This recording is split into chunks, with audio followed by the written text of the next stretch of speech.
This video covers the distributive property. Come on. The distributive property says that if you have three numbers like A, B, and C, you can multiply one of them on the outside of a parentheses by 2 on the inside, even if you don't know the values of the number. You can think of it like the game Angry Birds. In Angry Birds, you take one bird in a slingshot and you shoot it at some structure. So we're going to send one, and we're going to hit B, and another one, and hit C. So you're bombing the two quantities in the parentheses. Mathematically, this looks like multiplying the number on the outside, A, by that first number it bombed, which is B, then paying attention to this symbol here, bringing it down, and multiplying that number that you were using to shoot, which is again that A, and multiplying it by the second number, which is C. So you have something that's A times B plus C, and it turns into A times B plus A times C. You can also do it if it's subtraction. So if you have A times B minus C, you can still do the same thing. So you get A times B, which is AB, paying attention to your sign here, minus A times C, which is AC. The distributive property is for addition and subtraction only.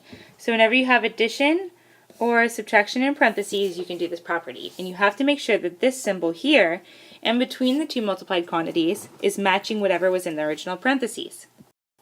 The distributive property also holds true if you have something like A plus B multiplied by C on the outside. In this case, you put the C in your slingshot and you're bombing the A and the B. So this expression would be equal to A times C, which is this quantity here, times C on the outside, plus, because that's what we have in the parentheses over here, B multiplied by C. Let's do a quick example with real numbers so that we know this distributive property works. So if we have A is equal to 2, B equals 3, and C equals 4, we can plug it in for some of these numbers. So we can say 2 times 3 plus 4. So 3 plus 4, if we do it our regular way, 2 times 3 plus 4, which is our parentheses, is going to give you 7. 2 times 7 is 14. Now let's try it with our new way. So we're going to take this and try the new way over here. So now we're going to take the 2 and bomb the 3 and the 4. 2 times 3 is 6. 2 times 4, so 2 times 4 is 8. And then remember, we get the sign in the middle from the sign that was in the parentheses. So we have 6 plus 8, which gives you 14. And these two numbers are the same. That way we know the distributive property works. There's a couple more things you can know about the distributive property. So if you have more than two numbers in parentheses, like A times B plus C minus D, even though the signs are mixed in here, you can still apply the property. So you take A and you bomb B, C, and D in this case. Remember that your symbols have to be either addition or subtraction. That's really important, so it doesn't work for multiplication and division. In this example, you would end up with A times B plus, paying attention to this symbol here, A times C, minus, and that's relating to that symbol there, A times D. To see this with real numbers, you could do 2 multiplied by 3 plus 4 minus 5. And you would do the same thing where you bomb each of these numbers. So 2 times 3 is 6, plus 2 times 4 is 8, minus 2 times 5, which would give you 10. So you get 14 minus 10, and your answer would be 4. Normally, when you see problems like these, you would do PEMDAS. And PEMDAS will work when you only have numbers. However, once you start introducing variables, you might not be able to simplify everything. In your homework, you're going to see things that look like this. You might have 2 times x plus 4. You can't add x plus 4, so in order to simplify, you need to use the distributive property. 2 times x is 2x, plus, because that's our sign there, 2 times 4, which is 8. This would be your simplified expression. We'll call this example 1. So if we go over here and we have example 2, let's try 3 times x plus y minus 2. Here you do the same thing, so you take this number on the outside and use it to distribute or bomb the other numbers, and you get 3 times x is 3x, plus 3 times y is 3y, minus 3 times 2, which is 6.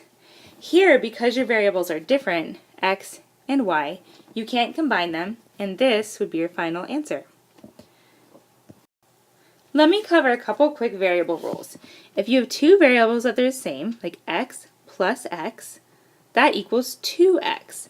So the coefficient to the number in front of each of these would be 1. So you do 1 plus 1, which would give you 2x. If you verify that with numbers, you would know that 1x, which could just be 3 if we say x equals 3, plus 1x, which would be another 3, would be 2 times 3, which would equal 6. Because that x you could substitute 3 for. So 3 plus 3, this is 6. 2 times 3 is 6. So we know that's true. If you have 3x minus x, remember just x is actually 1x, 3x minus 1x would give you 2x. And you can verify that with real numbers on your own if you don't believe it.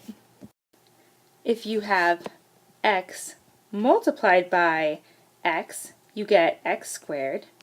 So that's 1x times another x. That'd be the same as 3 times 3. If you were looking at numbers substituted in, you get x squared. If you have 2x multiplied by x, you get 2 times 1, so this is a 1. 2 times 1 is 2, and then you still have 2 x's, so you get x squared. And if you have 4x divided by 2x, you do the two coefficients first, so 4 divided by 2 would give you 2, and then you do the variables, and since they're the same, you could do x divided by x, which is just 1, so you get 2 times 1, or just 2. We'll cover these variables rules a little more in depth later, but this gives you a nice introduction. Go ahead and pause the video and try this example on your own. The first step for a problem like this is to identify the different pieces. So here you have the numbers on the outside they're going to use to bomb. And you already know that you can't simplify n plus 9 and you can't simplify 2 plus n.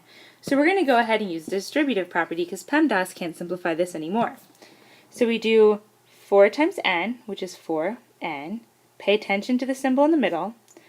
4 times 9, which is 36, minus 2 multiplied by 3, which would be 6. And then paying attention to this symbol here, we have 3 times n, which is 3n. One thing you have to be really careful about is whenever you have a minus sign in between two quantities connected that have distributive property. If you have something like that, you have to take the whole second quantity, including that 3 on the outside, and put it in parentheses, because you're subtracting this entire quantity from the first entire quantity. So over here we have 4n plus 36. We can leave that as is, but now we actually have to distribute this negative. So you can see the negative as being a plus -1 and distribute that. So you have 4n plus 36. We're just carrying that down. Then you have plus, we did -1 times 6, so that becomes -6. -1 plus 3n, which is plus -3n, which is the same as minus 3n. The next step is called collecting the terms. I'm going to write collecting terms. So you can write that down in your notes. Collecting terms is where you take all the variables or all the numbers that have similar shapes. So this is a coefficient multiplied by the same variable, coefficient multiplied by the same variable n, and you group the terms that don't have variables. So you can take 4n and minus 3n and do that part together. So 4n minus 3n, and then you can have plus 36. This is plus negative, that's the same as minus 6. 4n minus 3n, like we discussed in the last video, will just give you n, or 1n. And then we'll add 36 minus 6, which will just give you 30. So your final answer becomes n plus 30. It's a tricky problem, and we don't have much time to go over a second one like it now in this video, so you might want to pause and rewatch this section. Let's look at one more use of the distributive property.